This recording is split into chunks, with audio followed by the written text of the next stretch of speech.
Isang umaga na huli ko na parang naglilihi itong si Awi. Buntis ang mama mo. Nay, Fina. May Fina na tayo. May anak mo talaga to.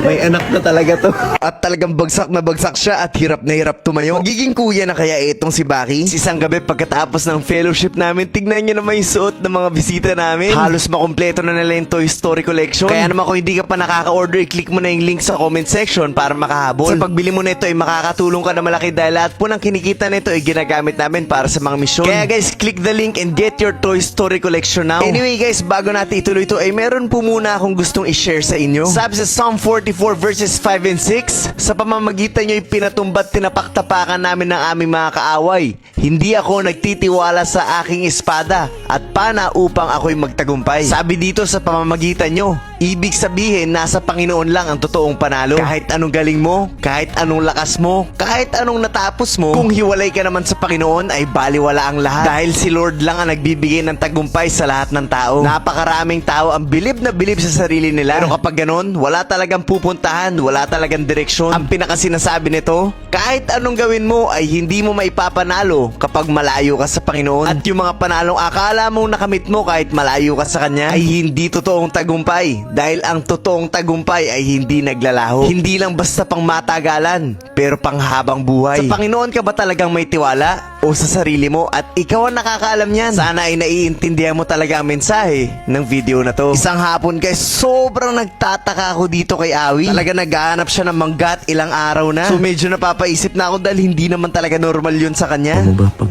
mahilig sa mangga, alam mo ano yun? Ibig sabihin ng buntis ang mama mo.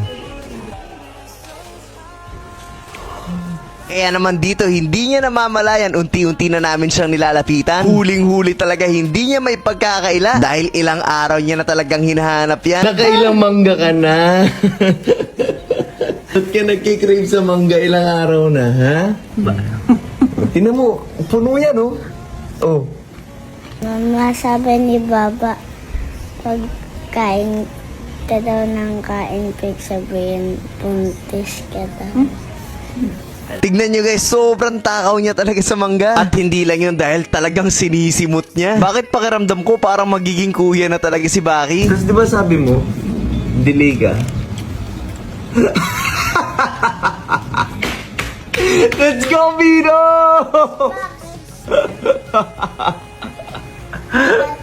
Hindi ko alam, be.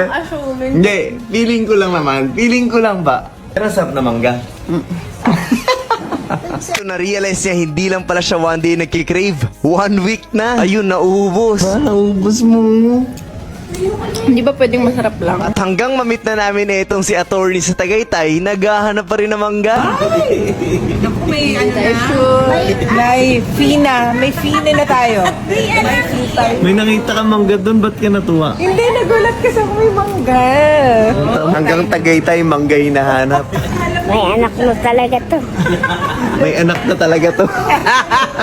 Pag uwi namin kinabukasan, ito siya, bagsak na bagsak. Ano kaya sa palagay nyo guys? Tama kaya yung hinala ko na magiging kuya na itong si Baki? Naku, natawa mo, ang ready na maging kuya.